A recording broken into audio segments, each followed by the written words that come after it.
고린도전서 7장 10절에서 16절 말씀. 결혼한 자들에게 내가 명하노니 명하는 자는 내가 아니요 주시라. 여자는 남편에게서 갈라서지 말고 만일 갈라섰으면 그대로 지내든지 다시 그 남편과 화합하든지 하라. 남편도 아내를 버리지 말라.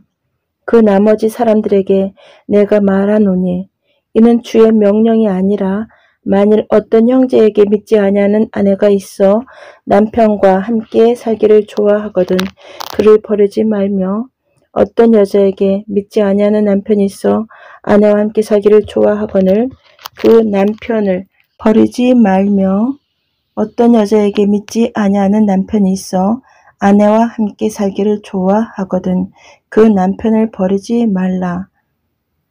믿지 아니하는 남편이 아내로 말미암아 거룩하게 되고 믿지 아니하는 아내가 남편으로 말미암아 거룩하게 되나니 그렇지 아니하면 너희 자녀도 깨끗하지 못하니라. 그러나 이제 거룩하니라. 혹 믿지 아니하는 자가 갈리거든 갈리게 하라. 형제나 자매나 이런 일에 구애될 것이 없느니라.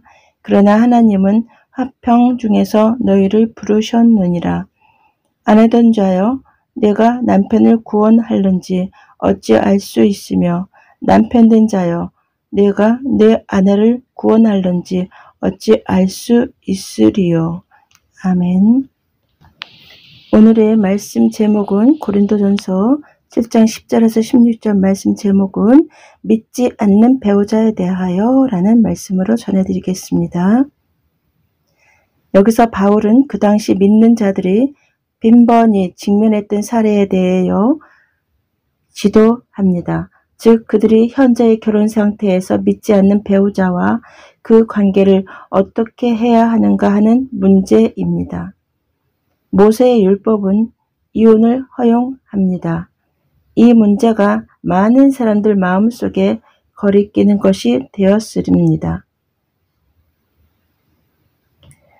첫 번째는 그리스도의 명령에 따라서 결혼은 종신적입니다. 여자는 남편에게서 갈리지 말고 10절에 남편도 아내를 버리지 말라 11절 주께서도 이혼을 금하셨습니다. 마태복음 5장 32절 그리스도께서 허락하신 경우를 제외하고는 어떤 이유로든지 이혼은 불가합니다. 부부는 다투지 말아야 하고 만일 그랬을지라도 속히 화합해야 합니다. 부부는 영원히 하나로 결속되었습니다. 서로의 의무를 벗어버리거나 상대방에서 전가시켜서도 안 됩니다. 서로 도와서 가볍도록 노력하여야 합니다. 두 번째는 불신자를 배우자로 가진 경우를 언급합니다. 12절 사도 바울이 이것을 자신의 지혜로 결정한 것을 의미하지는 않습니다. 이와는 반대로 그는 하나님의 영과 감동으로 결정한 것이라는 선언을 하면서 이 문제를 마무리 짓습니다. 40절 첫 번째 조언은 그 자체는 만일 믿지 않는 배우자와 그리스도인 배우자가 함께 살기를 원하면 헤어지지 말라는 것입니다. 12절, 13절 그리스도의 부름은 결혼의 서약을 푸는 것이 아니라서 더 단단히 매는 것입니다. 그러나 만일 믿지 않는 배우자가 신자인 배우자를 버린다면 형제나 자매나 이런 일에 구속받을 것이 없습니다. 15절 이런 경우로 버림을 받은 사람은 자유롭게 재혼을 할 수 있습니다. 그러나 바울은 갈릴지라도 그냥 지내든지 11절 하라고 합니다. 두 번째는 이 충고의 이유는 첫째 그 관계가 한쪽에 믿는 자의 거룩함에 의하여 깨끗하게 되기 때문입니다. 그들이 비록 불신자와 함께 멍에를 지고 있지만 그들이 비록 불신자와 함께 멍에를 지고 있지만 그들이 거룩하다면 그들의 결혼 상태도 거룩해질 수 있다고 말합니다. 남편은 아내를 위하여 성별되었고 아내는 남편을 위하여 성별되었습니다. 그렇지 아니하면 너희 자녀도 깨끗이 못하니라. 그러나 이제 거룩하니라. 14절 비록 불신자와 결혼한 관계에서 난 자녀라도 세상에 속하지 아니하고 교회에 속한 것이다. 두 번째 이유는 하나님은 화평 중에 너희를 그리스도인을 부르셨기 때문입니다. 15절 세 번째 이유는 믿는 배우자는 믿지 않는 배우자에 대한 구원의 도구로 쓰일 수 있기 때문입니다. 16절 가장 영광스러운 사랑을 증거할 기회가 주어졌는데 기독교인이 그 배우자를 버린단 말인가? 한 영혼을 구하기에 노력하라. 그것은 불가능한 일이 아닙니다. 내가 그 영혼을 구원할지는 어떻게 알랴? 그 일에 전심을 다해야 합니다. 아멘. 고린도전서 7장 말씀은 기혼자와 미혼자, 과부들이 유념해야 할 결혼과 이혼, 독신 생활에 관한 가르침입니다. 고린도전서 7장 말씀은 가르침입니다.